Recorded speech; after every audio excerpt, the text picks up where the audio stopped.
It's a day of disruptions and drama at Toronto City Hall. It is still playing out as we speak. Council taking up the 2023 budget today, but proceedings were interrupted by protesters.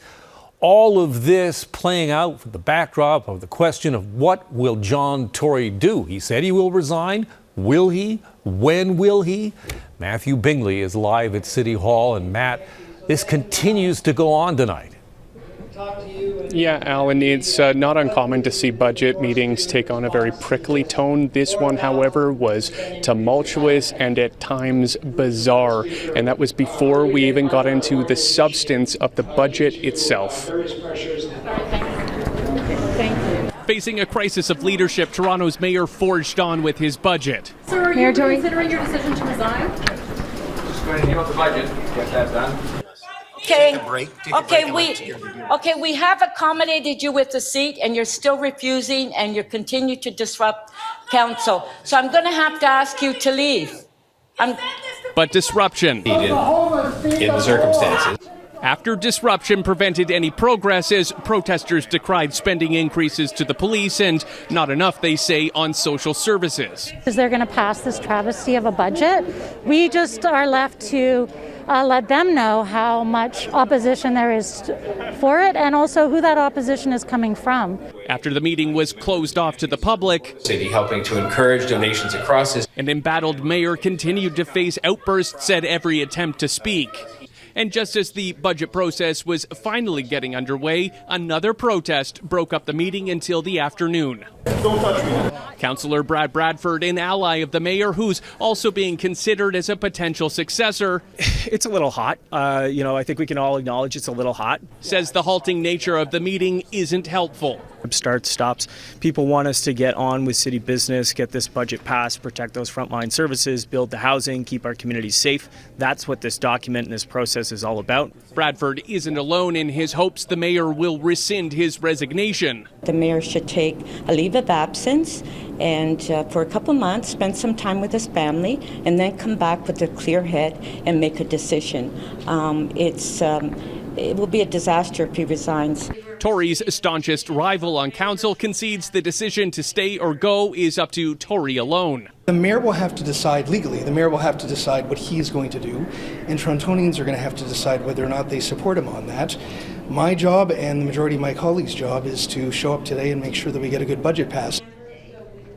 Because it took so long for this meeting even to begin, we're now on to the operating budget where questions are being asked, and of course that is all before potential amendments are made, and if they are, that will happen well into the evening. It looks like there's a bit of a break happening at the moment, and this is all, of course, after we go through the process of potential mayoral vetoes, which could drag this entire budget process on even longer. Alan.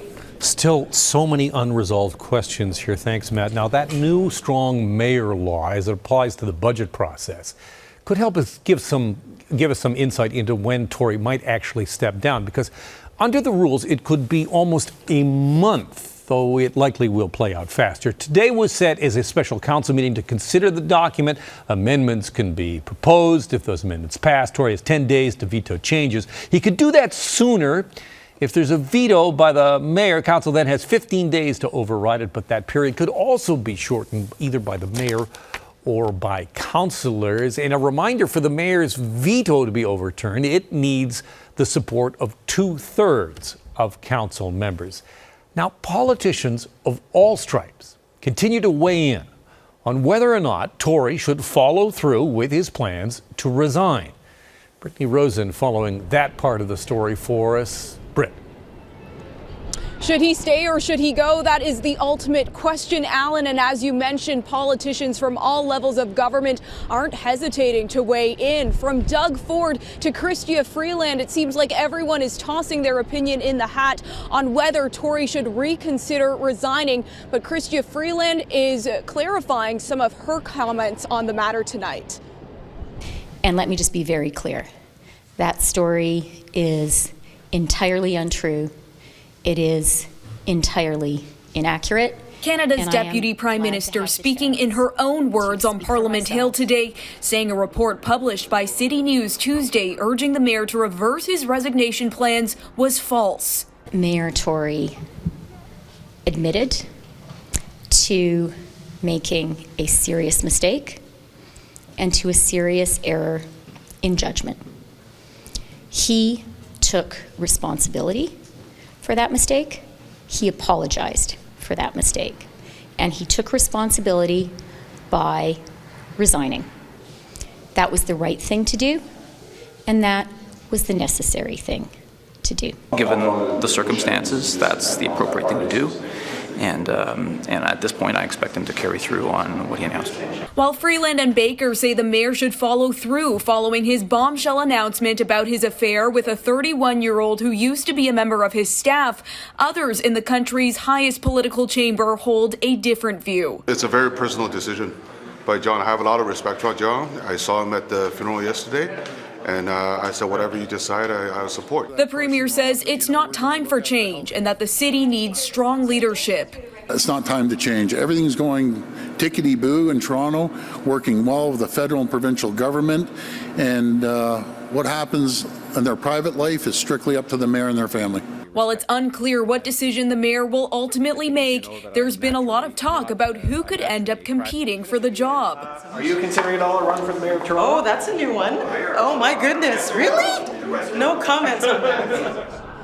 Now, Tory expressed that he plans to stay on until the budget is finalized, and those strong mayor powers are supposed to help him do that and push that budget through. And as Matt mentioned, those deliberations are still taking place as we speak, Alan. As for the public, though, Torontonians seem pretty split on the matter. According to a recent survey, 45% saying he should reconsider resigning, and 43% say that he should follow through with it.